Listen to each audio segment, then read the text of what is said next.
مرحبا، السلام علیکم ورحمۃ اللہ وبرکاتہ۔ اب یہاں پر سورہ احزاب کی آیت نمبر 21 ہے، لقد کان لکم۔ لقد اللہ تعالیٰ اس وقت استعمال فرماتا ہے کہ جب کسی بات کو پر زور ڈالنا ہو۔ جس طرح ہم کوئی اہم چیز بتائیں تو ہم کہتے ہیں کہ بھئی بڑے دھیان سے سننا، بڑے غور سے سننا، توجہ دو۔ اسی طرح اللہ تعالیٰ جب یہی الفاظ کہنا چاہتا ہے کہ بھئی دھیان سے سنو، تو پھر وہ تاکید کے زمرے میں آتا ہے اور کہتا ہے لقد۔ کہیں پر اللہ نے قد استعمال کیا ہے، قد جاکم، اور کہیں پر لام لگا دیا ہے لقد۔ اگر قد کے ساتھ لام لگا دیا جائے تو اس کی سینسٹیوٹی میں مزید اضافہ ہو جاتا ہے۔ جس طرح عربی زبان میں خوبصورت کو کہتے ہیں حسن، اور اگر بہت خوبصورت ہو تو لام لگا دیں گے لحسن۔ جس طرح آپ کو محبت ہو تو وہی لفظ ہے محبہ، اور اگر بہت زیادہ شدت کی محبت ہو تو لام لگا دیں گے۔ یہ میں آپ کو وہ عربی کے قواعد بتا رہا ہوں جو فصیح عربی کے ہیں، جو کلوکول عربک لینگویج بولی جاتی ہے اس میں نہیں ہے یہ۔ جیسے اب آپ یو اے چلے جائیں، کہیں جی لام لگا دو، یا سعودی عربیہ چلے جائیں، تو اب سعودی عربیہ کی جو زبان ہے اس وقت عربک، وہ فصیح نہیں ہے، صحیح ہے؟ نہ کویت میں جو عربی بولی جاتی ہے وہ فصیح ہے، نہ یو اے ای میں بولنے والی جو عربی ہے وہ فصیح ہے۔ تھوڑی بہت عربی اگر کسی ملک میں اچھی بولی جاتی ہے تو وہ ہے سوڈان۔ تو لقد، دھیان دو، کان لکم فی رسول اللہ اسوۃ حسنہ، یعنی توجہ سے سنو کہ رسول اللہ صلی اللہ علیہ وآلہ وسلم جو ہیں وہ تمہارے لیے بہترین نمونہ حیات ہیں، یعنی بیسٹ ایگزامپل، بیسٹ ماڈل ہیں۔ لقد کان لکم فی رسول اللہ اسوۃ حسنہ، ان کی جو اسوہ ہے، ان کی جو مثالیں ہیں زندگی کی، ان کی جو ماڈلنگ ہے، جس طرح انہوں نے قرآن مجید کو اپنے عمل سے دنیا کے سامنے مشتہر کیا ہے، مینیفیسٹ کیا ہے، وہ تمہارے لیے ایک اسٹینڈرڈ ہے۔ کس کے لیے ہے؟ لمن کان یرجو اللہ والیوم الآخر وذکر اللہ کثیرا، ان لوگوں کے لیے کہ جو اللہ سے ملاقات کے خواہش مند ہوں۔ حضور کی جو نمونہ حیات ہے کن لوگوں کے کام آئے گی؟ لمن کان یرجو اللہ، جو اللہ کی بارگاہ میں رجوع کرنا چاہیں، والیوم الآخری، اور یوم آخرت کی فکر ہو جنہیں، اور اس کے ساتھ ساتھ وذکر اللہ کثیرا، اللہ سے ملاقات کے خواہاں ہو، یوم آخرت کی فکر رکھتے ہوں، اور اس کے ساتھ کثرت سے ذکر اللہ کرتے ہوں، تو ان کے لیے ہے حضور کی حیات طیبہ کا نمونہ، اور وہی اس حیات طیبہ پر عمل پیرا ہو پائیں گے۔ دیکھیے، میں آپ لوگوں کو یہ بتانا چاہتا ہوں، آپ یونیورسٹی میں پڑھتے ہوں، آپ کالج میں پڑھتے ہوں، آپ ڈاکٹر ہوں، سائیکالوجی کے اسٹوڈنٹ ہوں، کلینکل سائیکالوجی کے اسٹوڈنٹ ہوں، کسی اور ڈفرینٹ جو ڈپارٹمنٹل سائیکالوجی ہے اس کے اسٹوڈنٹ ہوں، ڈاکٹر ہوں، انجینئرز، کچھ بھی ہوں، آپ کے پاس دین کے لیے ٹائم ہو یا نہ ہو، یہ پیغام آپ کے لیے ہے کہ آپ اپنے جسم کو دنیاوی کاموں میں مصروف رکھیں۔ اللہ تعالیٰ نے اپنی ذات سے تعلق جوڑنے کے لیے آپ کے جسم میں روحوں کو رکھا ہوا ہے، ان روحوں کو بیدار کر کے اللہ اللہ میں لگا لیں اور آپ جو مرضیہ کرتے رہیں۔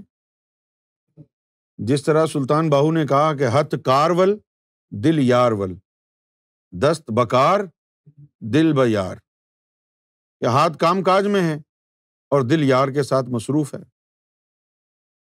اور پھر قرآن مجید جو ہے اس کے بارے میں آپ کے اگر اذہان میں، آپ کے ذہن میں یہ آ گیا ہے کہ ہم نہیں سمجھ سکتے، یہ تو علماء کا کام ہے، پھر آپ یہ قرآن مجید کی یہ آیت ہے، یہ میں آپ کے سامنے بیان کر رہا ہوں، اس کو پڑھ لیں۔ اللہ تعالیٰ نے آپ کو انکریج کیا ہے انڈیویجولی کہ آپ خود قرآن مجید کو پڑھیں۔ ضروری نہیں ہے کہ اتنی موٹی کتاب لے کے آپ گھومیں ساتھ اپنے، جیسے یہ کتاب ہے، یہ قرآن مجید ہے۔ اب دیکھو نا، یہ بھی اللہ کا کرم ہے کہ اس کے اندر یہ چھوٹا سا آئی فون ہے، اس کے اندر کیا نہیں ہے؟ اس پہ آپ نے اگر نیٹ فلکس ڈاؤن لوڈ کیا ہوا ہے تو آپ موویز دیکھیں، یوٹیوب ڈاؤن لوڈ کیا ہوا ہے، آن ڈیمانڈ جو جی چاہے آپ دیکھ لیں، کتابیں آپ اس کے اندر سیو کر لیں۔ تو اب قرآن مجید کی بے شمار ایپس آ گئی ہیں، وہ رکھ لیں، یعنی پورا ہوم آفس آپ اپنی جیب میں رکھ کے گھوم رہے ہیں۔ یہ جدید زمانہ ہے، امام مہدی علیہ الصلوۃ والسلام کا زمانہ ہے۔ پوری لائبریری آپ اس فون میں بند کر کے لے جائیں جہاں جی چاہے، اور جب موقع ملے تھوڑا سا کھول کے اس کے اوپر غور کر لیا۔ اچھا، یہ باتیں میں اس لیے کہہ رہا ہوں آپ کو انکریج کرنے کے لیے کہ اللہ تعالیٰ نے بھی آپ کو انکریج کیا ہے۔ سورہ قمر کی آیت نمبر 40 ہے، وَلَقَدْ يَسَّرْنَا الْقُرْآنَ وَلَقَدْ يَسَّرْنَا الْقُرْآنَ لِلذِّكْرِ فَهَلْ مِن مُّدَّكِّرٍ۔ کہ اللہ تعالیٰ فرماتا ہے کہ یقین کرو کہ ہم نے قرآن مجید کو تمہارے لیے بڑا ہی آسان کر دیا ہے، تو پھر ہے کوئی سوچنے والا، ہے کوئی غور کرنے والا؟ اب اللہ یہاں سوال کر رہا ہے کہ ہم نے تو آسان بنا دیا ہے اس کو، اب آپ مجھے یہ بتائیے، آپ اللہ کی بات کو زیادہ اہمیت دیں گے یا مولانا کی بات کو زیادہ اہمیت دیں گے؟ مولوی بولتے ہیں کہ قرآن تمہاری سمجھ میں نہیں آئے گا، یہ ہمارا کام ہے۔ اللہ تعالیٰ فرماتا ہے میں نے آسان بنا دیا ہے، تو ہے کوئی سوچنے والا؟ یہ جو مولوی ہمیں صبح شام کہتے رہتے ہیں بھئی یہ تمہارے بس کی بات نہیں ہے، ابے ہمارے بس کی بات کیوں نہیں ہے یار؟ ہیں؟ ہم یار انجینئر بن گئے، کیوں بھائی؟ ایٹامک سائنس ہم نے پڑھ لی، نیوکلیئر سائنس ہم نے پڑھ لی ہے، ہم نے روبوٹس بنا لیے ہیں، ہم سرجری کر لیتے ہیں، ہم پائلٹس بن گئے ہیں، تو قرآن کیوں نہیں پڑھ سکتے ہم؟ پھر لوگ کہتے ہیں یہ دین کا معاملہ، ارے بھائی دین کا معاملہ ہے تو کیا ہوا؟ اللہ تعالیٰ کی مدد بھی تو شامل حال ہوگی نا، رائٹ؟ ہاں، میں کیمسٹری پڑھ لیتے ہیں، فزکس ہماری سمجھ میں آ جاتی ہے کہ نہیں آتی؟ کیمسٹری بھی سمجھ میں آ جاتی ہے، فزکس بھی ہماری سمجھ میں آ جاتی ہے، تو پھر یار قرآن کیوں نہیں سمجھ میں آئے گا ہمارے؟ اس تصور کو ختم کرنا ہوگا۔ یہ جو انہوں نے ایک عقدہ بنا دیا ہے، اس کو ختم کرنا ہوگا کہ بھئی قرآن صرف علماء کے سمجھنے کے لیے ہے۔ نہیں، یہ بات غلط ہے۔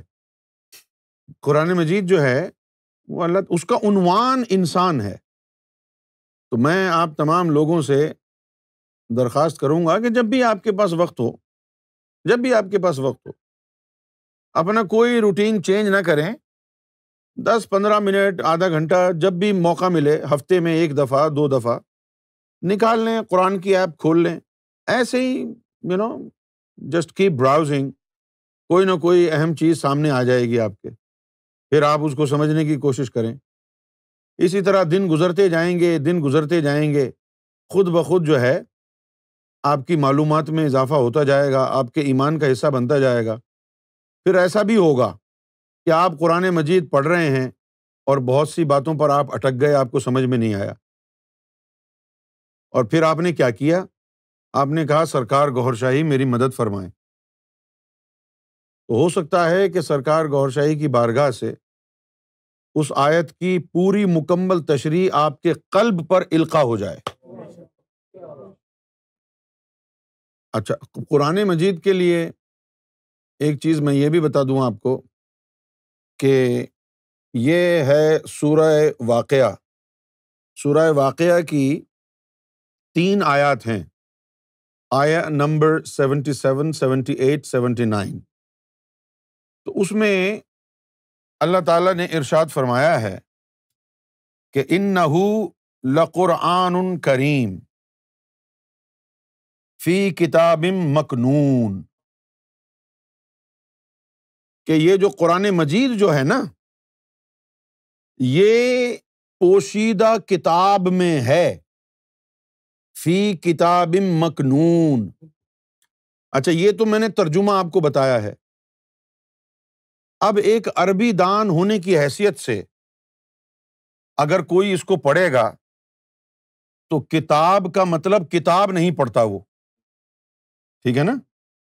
اچھا، اب ہم نے تو بچپن سے یہ لفظ سنا ہے، یہ کیا ہے؟ کتاب۔ کتاب کیا ہوتی ہے یہ ہمیں نہیں معلوم، آپ اس لفظ کو ڈیفائن نہیں کر سکتے۔ اکثر لوگ اگر ان سے پوچھا جائے کہ کتاب کیا ہے تو پریسائسلی وہ اس کو ڈیفائن کرنے سے قاصر ہے۔ کہیں گے بھائی کتاب جو ہے وہ ایک بک ہوتی ہے۔ نہیں، کتاب میں ہوتا کیا ہے؟ کتاب میں نالج ہوتی ہے، لیکن اس کا جو اصل معنی ہے کہ یہ کتاب ہے تو اس کا مطلب کیا ہوا کہ اس کے اندر تحریریں ہیں۔ کتاب کا مطلب ہو گیا وہ چیز جو لکھی گئی ہو، وہ چیز جو لکھی گئی ہو۔ جس طرح اب تو یہ سافٹ ویئر وغیرہ آ گئے ہیں نا، اخباروں میں بھی یہ سافٹ ویئر وہ استعمال کرتے ہیں۔ کتاب وغیرہ جب پرنٹ ہوتی ہے تو اس میں بھی ٹائپ سیٹنگ اس سافٹ ویئر سے ہوتی ہے، ان پیج کا جیسے سافٹ ویئر ہے۔ جب یہ نہیں تھا، کمپیوٹر کا زمانہ نہیں تھا، تو اس وقت پھر قرآن مجید کی جو پرنٹنگ ہوتی تھی تو اس کو جو ہے لوگ ہاتھوں سے لکھتے تھے، اور اس کو کہا جاتا تھا کتابت۔ کیا کہتے تھے؟ کتابت۔ تو کتابت کا مطلب کیا ہو گیا؟ لکھنا۔ کیا ہو گیا؟ لکھنا۔ تو انہ لقرآن کریم، یہ جو ہے قرآن کریم ہے، فی کتاب مکنون، اور اس کی جو تحریر ہے وہ پوشیدہ ہے۔ اس کی جو تحریر جو ہے وہ پوشیدہ ہے۔ مکنون کا جو مطلب ہے وہ ہے پوشیدہ، چھپی ہوئی۔ فی کتاب مکنون یعنی پوشیدہ تحریر۔ اور اس کے بعد کہا ہے لا یمسہ، اور چھو نہیں سکتے، الا مطہرون، وہ جو پوشیدہ کتاب ہے قرآن مکنون۔ قرآن مجید قرآن مکنون سے الگ نہیں ہے۔ اب یہاں پر ڈیپر میننگ بتائے جا رہے ہیں، اس کا جو ہے وہ فزیکل ایڈریس بتایا جا رہا ہے۔ ایک تو ہوتا ہے نا پوسٹل ایڈریس، ایک ہوتا ہے فزیکل ایڈریس۔ یہاں پر بتایا جا رہا ہے کہ قرآن در حقیقت ہے کہاں؟ قرآن، ہاں، تو قرآن کہتا ہے کہ انہ لقرآن کریم، کہ یہ جو قرآن مجید ہے، قرآن کریم ہے، فی کتاب مکنون، یہ چھپی ہوئی تحریر ہے، کہیں چھپی ہوئی ہے یہ تحریر۔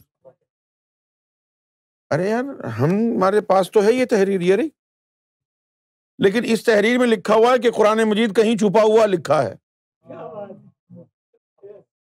یہ ہے نا قرآن ہمارے پاس۔ اس قرآن کو کھول کے پڑھیں تو یہ کہتا ہے کہ وہ جو قرآن ہے نا وہ تحریر کہیں چھپی ہوئی ہے، یہ تو پڑھ لو تم، لیکن وہ جو قرآن کریم ہے، کرم کرنے والا جو کلام ہے، وہ چھپا ہوا ہے کہیں تحریر وہ۔ اچھا، اب وہ چھپی ہوئی ہے اور کیا خوبی ہے اس کی؟ لا یمسہ، اور اس کو چھو نہیں سکتے، الا المطہرون، اس کو چھو نہیں سکتا کوئی جب تک کہ وہ طاہر نہ ہو جائے، پاک نہ ہو جائے۔ سمجھ گئے آپ؟ یہاں وضو کی بات نہیں ہے، یہاں مولویوں نے نکال لیا، بخدا آپ میں اللہ کی عزت کی قسم کھاتا ہوں، یہ وضو کی طرف اشارہ نہیں ہے۔ یہاں پر قرآن مکنون جو چھپی ہوئی تحریر ہے نا، اس کے لیے آیا ہے یہ لا یمسہ، کہ اس کو چھو نہیں سکتے الا مطہرون، سوائے ان لوگوں کے جو پاک ہو گئے ہیں۔ بلے شاہ سے کسی نے پوچھا کہ ہم ناپاک ہیں کیا؟ تو بلے شاہ نے کہا کہ اس نفس پلیت نے پلیت کیتا، اسا منڈو پلیت نہ سی، کہ یہ جو نفس ہمارے اندر آ گیا نا، اس کی وجہ سے ہم جو ہے ناپاک ہو گئے، ورنہ یوم ازل میں کون سی ناپاک چیز تھی ہمارے اندر؟ اسا منڈو پلیت نہ سی، یعنی جنہوں نے تزکیہ نفس کر لیا، اپنے قلب کو پاک کر لیا، تو پھر ان کا دل جو ہے اس چھپی ہوئی تحریر تک پہنچ جاتا ہے۔ اور یہ جو لفظ مس ہے، یہ بتا رہا ہے کہ وہ جو چھپا ہوا قرآن ہے وہ پڑھا نہیں جاتا، اس کو سینے سے لگاتے ہیں، مس کرتے ہیں سینہ مصطفیٰ، مس کرتے ہیں۔ غلام کا سینہ آقا کے سینے سے ملتا ہے، اور وہ قرآن اس مدر بورڈ سے اس مدر بورڈ میں ٹرانسفر ہو جاتا ہے۔ تو اب پورے قرآن کے بارے میں اللہ تعالیٰ نے یہ فرما دیا ہے کہ انہ لقرآن کریم، کہ یہ جو قرآن مجید ہے، اچھا اگر آپ دیکھیں گے تو یہاں پھر قرآن سے پہلے لام آیا ہے، لقرآن، وہ خاص والا قرآن، انہ لقرآن کریم فی کتاب مکنون، کہ یہ جو قرآن مجید ہے نا، یہ چھپی ہوئی تحریر ہے،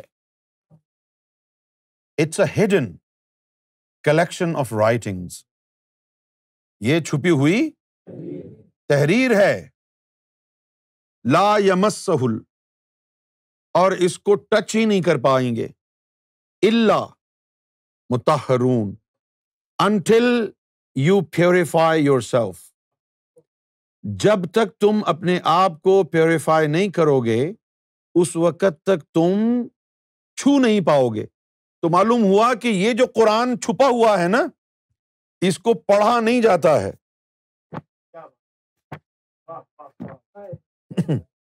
اس کو پڑھا نہیں جاتا ہے، جو چھپا ہوا قرآن ہے اس کو جو ہے چھوا جاتا ہے، چھوا جاتا ہے، لا یمسہ، اس کو چھو نہیں سکتے، الا مطہرون، کہ جب تک پاک نہ ہو جاؤ تو اس سے جو ہے مس نہیں کر سکتے اس کو۔ تو جو چیز مس کرنے والی ہے وہ تو سینہ مصطفیٰ میں ہے۔ تو مجھے امید ہے کہ آپ کو یہ بات سمجھ میں آ گئی ہوگی۔ اچھا اب ہم جا رہے ہیں سورہ عصر کو اسٹڈی کرنے کے لیے۔ اچھا پہلے تو ہم اس کا ڈائسیکشن کریں، اس لفظ کا، کہ یہ عصر والعصر اس کا کیا مطلب؟ اکثر جو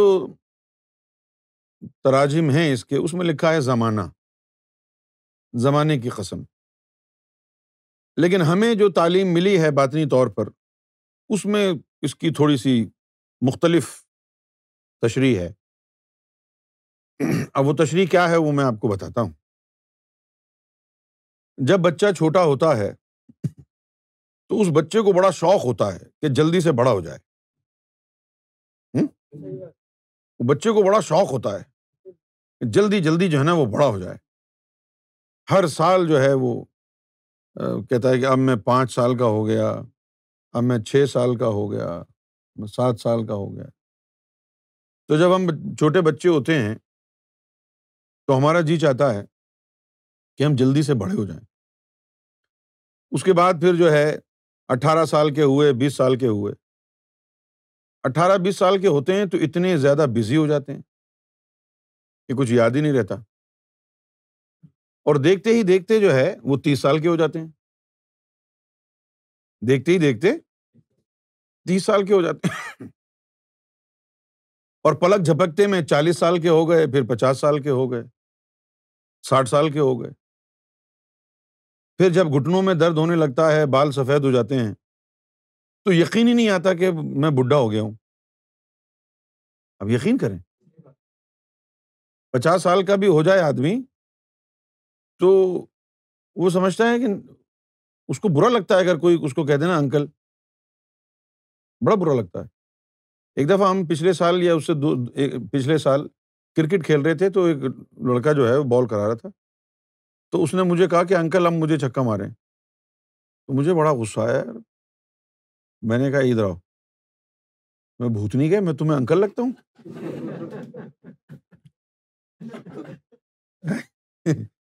تو وہ کہنے لگا کہ انکل آپ کے سفید بال آ گئے ہیں سارے، تو آپ انکل ہی تو ہو۔ ارے یار، یہ تو میں نے سوچا ہی نہیں۔ سفید بال تو آ گئے ہیں سارے۔ تو آدمی کا وقت اسی طرح گزرتا رہتا ہے، پتہ ہی نہیں چلتا ہے، اور کب عمر گزر جاتی ہے، اور پھر انسان جو ہے وہ سوچتا ہے کہ یار میں نے اپنی زندگی کہاں گزار دی، کہاں چلے گئے وہ دن، کتنی جلدی سب کچھ گزر گیا۔ کہنے کو ہوتا ہے 50 سال عمر ہو گئی، 60 سال عمر ہو گئی، لیکن جب آدمی جو ہے وہ اپنی زندگی پر غور کرتا ہے اور جو فلیشز اس کے نظروں سے گزرتے ہیں، تو پھر اس کو اندازہ ہوتا ہے یار واقعی بڑا وقت گزر گیا ہے۔ پھر ہمیں معلوم یہ ہوتا ہے کہ زندگی جو ہے وہ بس یوں گزر جاتی ہے۔ تو جو اتنی جلدی سے چٹکی بجا کے گزر جائے نا وقت، اس کو کہتے ہیں عصر۔ یعنی اللہ تعالیٰ یہاں پر فرما رہا ہے کہ اے انسانوں، والعصر، جو میں نے تمہیں زندگی دی ہے اس زمانے میں جینے کی، وہ یوں گزر جائے گی۔ اے انسانوں، جو میں نے تمہیں زندگی دی ہے، جو وقت تمہیں میں نے دیا ہے اس دنیا میں، وہ تو یوں گزر جائے گا، اس کی قسم کھا کے کہہ رہا ہوں۔ ان الانسان لفی خسر، پھر آ گیا لام، فی خسر بھی تو کہہ سکتے تھے۔ ان الانسان لفی خسر، اب اللہ تعالیٰ فرما رہا ہے کہ وہ جو جلدی سے زندگی گزر جاتی ہے نا یوں چٹکی بجاتے ہی، وہ زندگی جو تجھے میں نے دی ہے نا، بچے سے لڑکپن، لڑکپن سے جوانی، جوانی سے ادھیڑ عمر، اور ادھیڑ عمر سے بوڑھا، یہ یوں اسٹیجز گزر جاتے ہیں یوں چٹکی بجاتے ہوئے۔ جن کے گزر گئے ہیں نا ان سے پوچھو، ابھی تمہاری عمر 17، 18، 19، 20 سال ہے، تو ابھی یہ بات تمہاری سمجھ میں نہیں آئے گی بیٹا، یہ کہانی ہے بہت بڑی۔ یہ کہانی تبھی سمجھ آتی ہے جب 60 سال کی ہوتی ہے، اور جب نوجوان لوگ بولتے ہیں کہ یہ بڈھا سٹیا گیا ہے۔ یہ جو لفظ ہے نا سٹیانا، یہ نکلا ہی 60 سال سے ہے۔ ہاں، یعنی 60 سے نکلا ہے سٹیانا، یعنی 60 سال کی عمر میں جو ہے، ہاں پھر وہ پھر اس کی سوچ بدل جاتی ہے۔ تو اس 60 سال کی عمر میں سوچ بدلنا شروع ہو جاتی ہے، تو اس وقت کہتے ہیں کہ یہ سٹیا گیا ہے۔ تو یہ لفظ جو اردو کا ہے نا سٹیا جانا، یہ 60 سے نکلا ہے۔ سٹیا گیا کا مطلب یہ ہو گیا کہ یہ 60 سال کا ہو گیا ہے۔ نہ جانے لوگ اس کا مطلب کیا سمجھتے ہیں، سٹیا گیا ہے یعنی یار عمر کا تقاضا ہے۔ تو 60 سال کی جب عمر ہو جاتی ہے تو آدمی جو ہے وہ یوں لگتا ہے اس کا، ارے یار اتنی جلدی زندگی گزر گئی، پتہ ہی نہیں چلا۔ تو اللہ تعالیٰ اسی چیز کی مثال یہاں دے رہا ہے کہ پتہ نہیں چلے گا، یوں عمر گزر جائے گی چٹکی بجاتے بجاتے۔ اور پھر اس کے بعد فرمایا کہ ان الانسان لفی خسر، کہ انسان جو ہے وہ بڑے ہی خسارے میں ہے۔ خسارے میں کیوں کہا ہے؟ کہ اکثر انسانوں کی زندگی یوں گزر جاتی ہے، اور جو جوانی کا وقت ہوتا ہے نا اللہ سے عشق کرنے کا، اپنی روح کو بیدار کرنے کا، وہ وقت یوں گزر جاتا ہے۔ اس لیے اللہ تعالیٰ نے کہا ہے خسارے میں ہے انسان، کیونکہ یہ وقت یوں گزر جائے گا اور تو پھر چٹکیاں ہی بجاتا رہے گا۔ یہ وقت جو ہے یوں گزر جاتا ہے۔ کوئی نوجوان لڑکی یا نوجوان لڑکا اگر اللہ شروع کر دے، تصوف اختیار کر لے، سب سے پہلے ماں باپ اس کو کہتے ہیں او یار تیری عمر کوئی بڈھا بابا بننے کی نہیں ہے، یہ تو بڈھوں کا کام ہے۔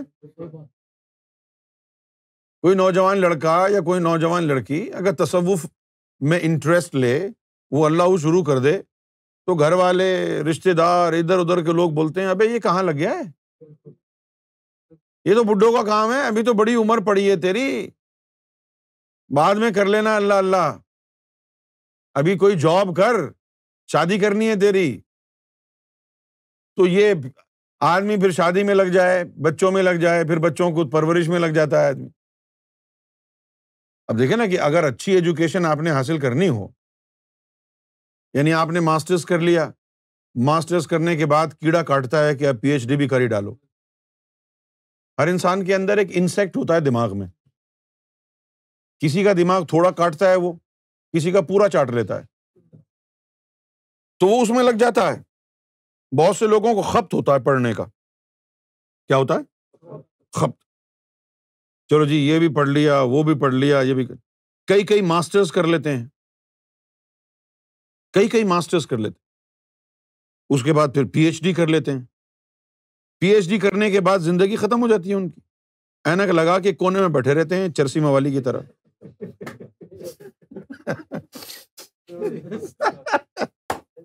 اتنے موٹے موٹے شیشے لگا کے بیٹھے رہتے ہیں کتابیں کھول کے، منہ میں سگار ہے بڑے بڑے،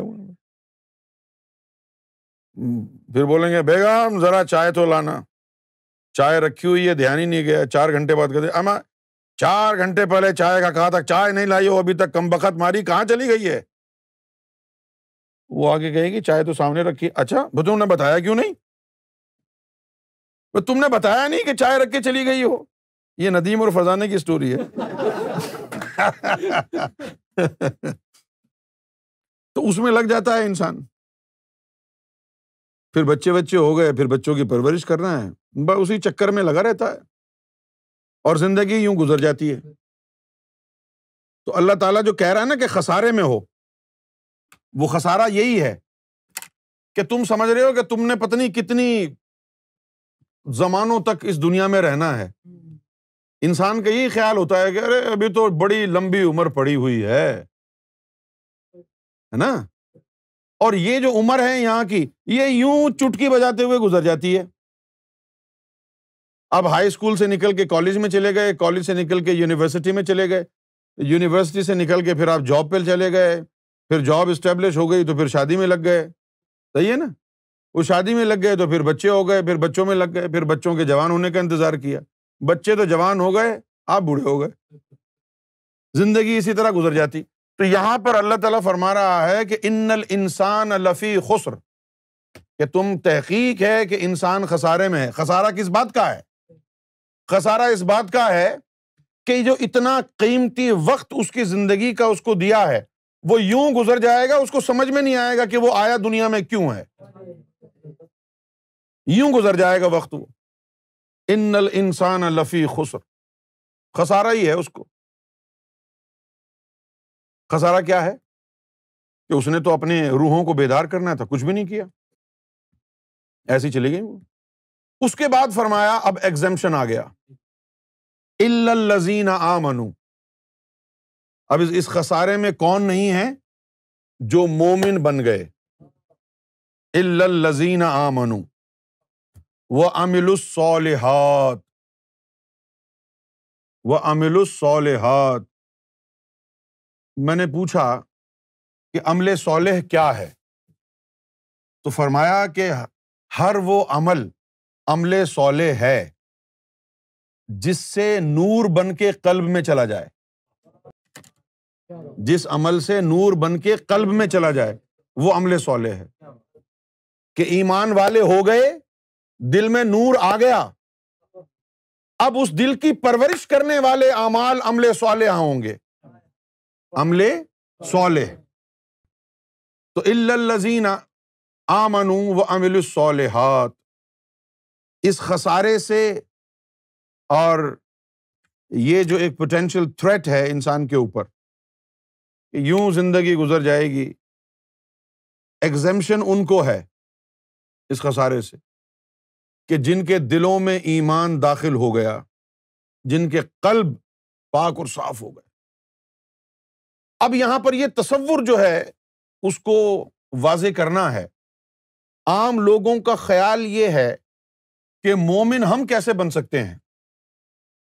مومن بننے والے تو بڑے زاہد و پارسا لوگ ہوتے ہوں گے، ہم تو جو ہے وہ یعنی ماڈرن لوگ ہیں، ہم تو بیئر بھی پی لیتے ہیں، ہم تو بیکارڈی بھی پی لیتے ہیں، ہم تو ووڈکا کو بھی نہیں چھوڑتے ہیں، ہمارے جیسے گناہ گار لوگ ہم کہاں مومن بن سکتے ہیں؟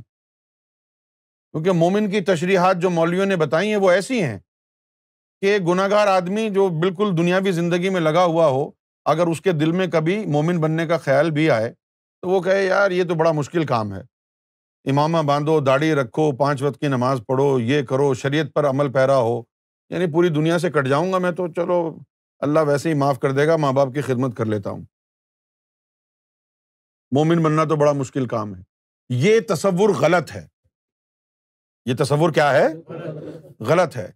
جو اصل تصور قرآن نے دیا ہے مومن بننے کا وہ ہے افمن شرح اللہ صدرہ للاسلام فہو علی نور من ربہ، کہ جس نے شرح صدر کر لی، جس کا دل کھل گیا، جس کے دل میں اس میں ذات اللہ کا ذکر داخل ہو گیا، فہو علی نور من ربہ، اس بندے کو پھر اللہ تعالیٰ کی طرف سے نور ملنا شروع ہو جائے گا، وہ مومن ہے۔ آہستہ آہستہ زندگی گزرتی جائے گی، اس کے جو ظاہری اعمال اور ظاہری زندگی ہے اس میں بھی سدھار آتا جائے گا، مومن بن چکا ہے وہ۔ الا الذین آمنوا وعملوا الصالحات وتواصوا بالحق وتواصوا بالصبر، اور وہ لوگ جو حق کی تلقین کرتے رہے۔ حق کی تلقین کرنا کیا ہے؟ حق کی تلقین کرنا یہ نہیں ہے کہ یار اچھے کام کیا کرو، برے کام نہ کیا کرو، سچ بولو، یہ حق کی تلقین نہیں ہے۔ حق کی تلقین کیا ہے؟ وہ مقام اور وہ مرتبہ کہ جہاں پر اللہ تعالیٰ آپ کو اپنا دوست بنا لے اور آپ کو دلوں کو بیدار کرنے کا اذن دے دے، اور پھر آپ اللہ کے مخلوق کو اللہ کی محبت اور اللہ کے عشق اور اللہ کی ذات کی تلقین کریں، لوگوں کو یہ نہ کہیں کہ نماز پڑھو تاکہ جنت میں چلے جاؤ، نماز پڑھو تاکہ حور و قصور مل جائے، نہیں، ایسی تلقین کرنے والے جو مخلوق کو صرف حق کی تلقین کرتے ہیں کہ اپنا تعلق اللہ سے جوڑو، اللہ کی خاطر اللہ سے پیار کرو، نماز پڑھنی ہے تو اس کی محبت میں، اس کا ذکر کرنا ہے تو خالص اس کی محبت کے لیے، نہ نماز جنت کے لیے پڑھنی ہے نہ ذکر جنت کے لیے کرنا ہے، سارے کے سارے اعمال رب کی محبت کے حصول کے لیے کرنے، اللہ کی خوشنودی کے لیے کرنے، اللہ کے عشق کے لیے کرنے۔ وتواصوا بالصبر، اور پھر جب مشکلات آ جائیں، امتحان کا وقت آ جائے، آزمائش کی گھڑی آ جائے، تو پھر ایسی ہستیاں تمہارے دل میں اپنی نظروں سے صبر کا نور ڈالیں کہ تم ثابت قدم رہو مصیبت کے وقت۔ کیا سمجھے؟ ثابت قدم رہو۔ یہ صبر ایسے ہی نہیں آتا ہے، صبر ایک خاص مقام ہے، اس کا نور الگ ہے، اس کا نور الگ ہے۔ وہ جب نور مرشد کامل اپنی نگاہوں سے کسی کے دل میں ڈالتا ہے تو پھر مصیبتوں میں، پریشانیوں میں ان سے مقابلہ کرنے کی اس میں جرت آ جاتی ہے، مچلتا نہیں ہے دل۔ یہی وجہ ہے کہ اللہ تعالیٰ نے فرمایا ہے کہ جو مومن جو ہوتے ہیں وہ نماز سے، صلاۃ سے اور صبر سے جو ہے مدد حاصل کرتے ہیں، یعنی صبر کا نور بھی ہے تبھی تو اس صبر سے مدد ہوگی، اور صلاۃ کا بھی نور بنتا ہے تبھی تو تمہاری مدد ہوگی اندر۔ تو اب یہ جو خسارہ ہے، جس خسارے کا نقصان، جس نقصان کا اندیشہ ہے، وہ اندیشہ یہ ہے کہ اللہ تعالیٰ نے آپ کے اندر 7 روحیں رکھی ہیں، وہ ویسے ہی خفتہ حالت میں پڑی کی پڑی رہ جائیں گی اور آپ کی عمر گزر جائے گی، اور اس عمر گزرنے کے بعد جب آپ تسبیح لے کے مصلی پہ بیٹھیں گے 60 سال کی عمر کے بعد، تو پھر وہ اندر سارا تو تباہ ہو چکا ہوگا، اس کا ختم ہو جانا ہی خسارہ ہے۔ اسی لیے مولانا روم نے فرمایا ہے کہ در جوانی توبہ کردن شیوہ پیغمبری، کہ جوانی میں توبہ تائب ہونا، رب کی طرف رجوع کرنا، رب کی محبت اختیار کرنا، یہ پیغمبروں کا شیوا ہے۔ سورہ اعراف کی آیت نمبر 170 ہے، بڑی خوبصورت آیت ہے یہ بھی۔ اب پہلے تو اس کا وہ ترجمہ کرتے ہیں کہ جو کہ مولوی کرتے ہیں۔ اس آیت میں آیا کہ والذین یمسکون بالکتاب، اور وہ لوگ جنہوں نے کتاب کو چھو لیا ہے، وَأَقَامُوا الصَّلَاةَ، اور نماز کو قائم کر لیا ہے، إِنَّ لَا نُضِيُّ أَجْرَ الْمُصْلِحِينَ، تو ہم ان لوگوں کا جو اجر ہے اس کو ضائع نہیں کریں گے۔ اور آپ مجھے بتائیے، یہ قرآن مجید کی جو آیت کا جو مولوی ترجمہ کر رہے ہیں اس کی مطلب یہ ہے، یہ قرآن ہے، میں نے اس کو چھو لیا ہے، اب نماز پڑھ لیتا ہوں میں، ختم ہو گئی بات۔ اگر یہاں چھونے سے مراد چھونا ہوتا، جس طرح انہوں نے وہاں پر کہہ دیا نا کہ قرآن کو بغیر وضو کے نہ چھوؤ، تو یہ چھونے سے مراد اگر چھونا ہوتا تو یہاں تو یہ کہا جا رہا ہے کہ جن لوگوں نے قرآن کو چھو لیا ہے اور نماز پڑھ لی ہے ان کا اجر ضائع نہیں ہوگا، تو پڑھنے کی ضرورت ہی نہیں ہے، چھوتے رہو، بس چھوتے رہو، جو اجر ہے ملے گا، چھو لو بس۔ اور واقعی شاید یہی سمجھ لیا انہوں نے، مخمل چڑھا کے قرآن پہ رکھ دیا ہے اور چھو لیتے ہیں، چلو۔ اب دیکھنا یہ ہے کہ یہ جو عمل ہے چھونے کا، کیا یہ واقعی فزیکل ٹچ کی طرف اشارہ ہے کہ جس نے کتاب کو چھو لیا اور نماز پڑھ لی تو بس اس کا کام ہو گیا؟ تو اب اگر ہم یہ اعلان کر دیں کہ بس چھو لو اور نماز پڑھ لو، ختم ہو گئی کہانی، تو آپ یہی کہیں گے یار یہ کیا بات ہوئی، چھو لو، اس کو پڑھو بھی تو کھول کے، یہی کہیں گے نا۔ لیکن یہاں تو لکھا ہوا ہے والذین یمسکون الکتاب، کہ جن لوگوں نے اس کتاب کو چھو لیا ہے۔ یہاں پر مراد یہ ہے کہ یہ چھونا وہ چھونا ہے کہ جب آپ کے اندر آپ کا باطن پاک اور صاف ہو گیا، اور جہاں پر یہ کتاب قرآن موجود ہے وہ ہے سینہ مصطفیٰ، تو جب تیرا سینہ حضور کے سینے سے مس ہوا،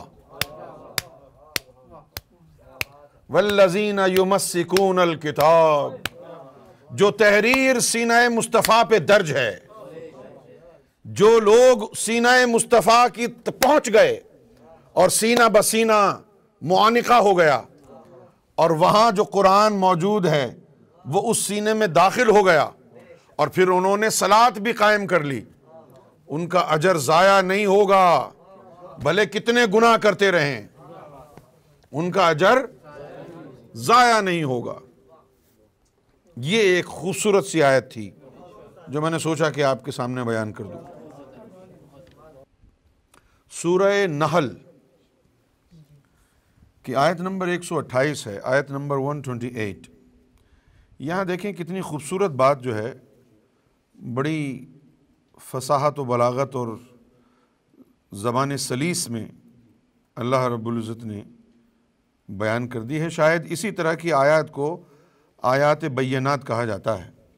سورہ نحل میں اللہ تعالیٰ فرماتا ہے ان اللہ مع الذین اتقوا، ان اللہ مع الذین اتقوا، کہ اللہ ان لوگوں کے ساتھ ہے۔ ہم کہتے ہیں نا کہ جی یہ اللہ والا ہے، فلاں اللہ والا ہے، بھلے اس کے سر میں جوئیں چل رہی ہوں، کہتی جی اللہ والا ہے۔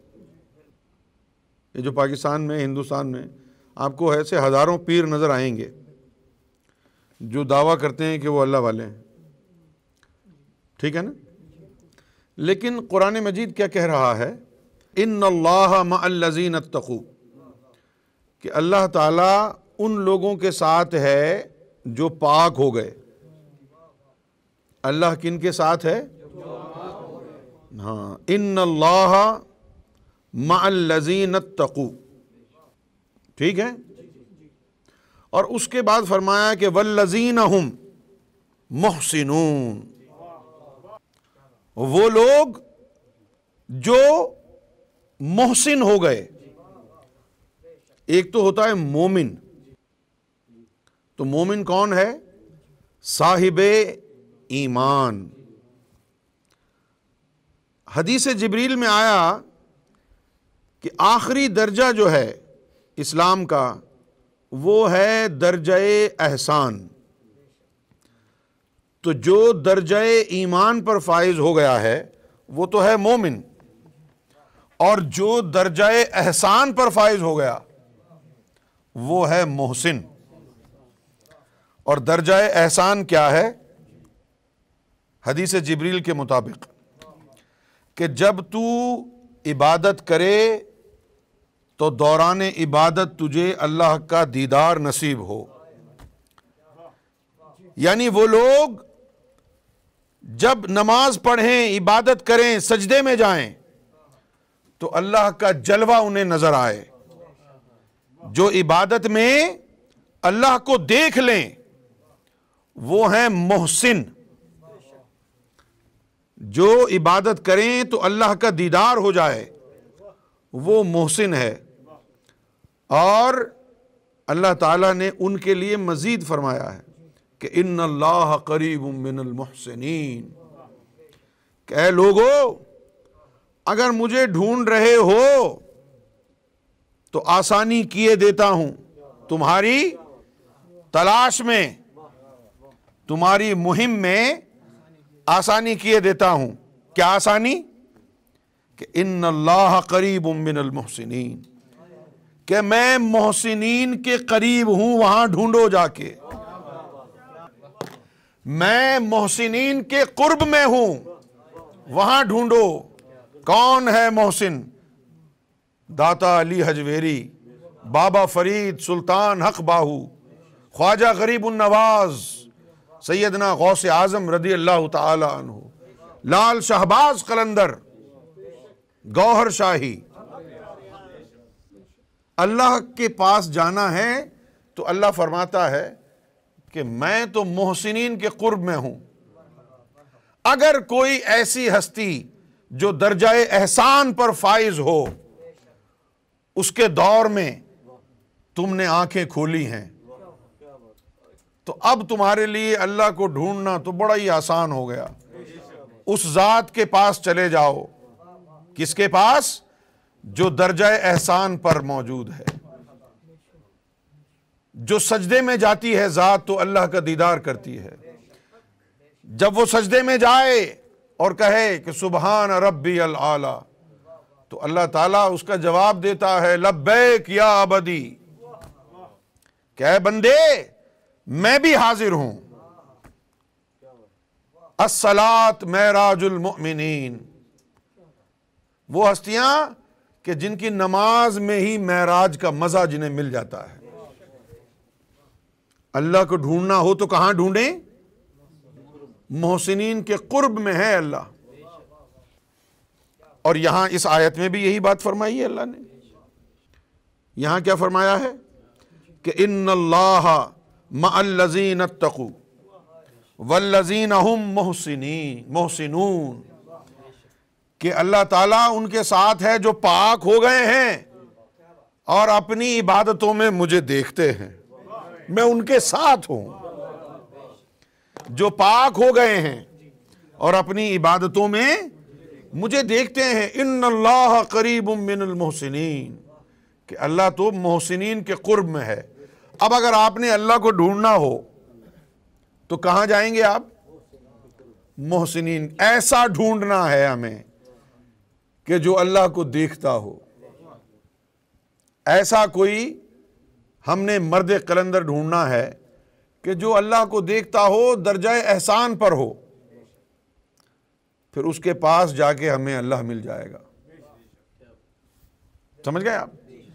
انہی چیزوں کو مولانا روم نے اپنی شاعری میں بھی بیان کیا ہے کہ اگر تو اللہ کی صحبت میں بیٹھنا چاہتا ہے تو پھر اولیاء اللہ کی صحبت اختیار کر لے کہ وہاں سوائے اللہ کچھ نہیں ہوتا۔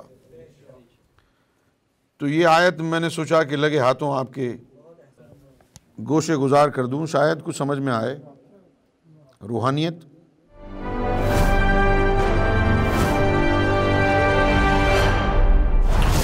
TV, bringing light, love, and peace in your life.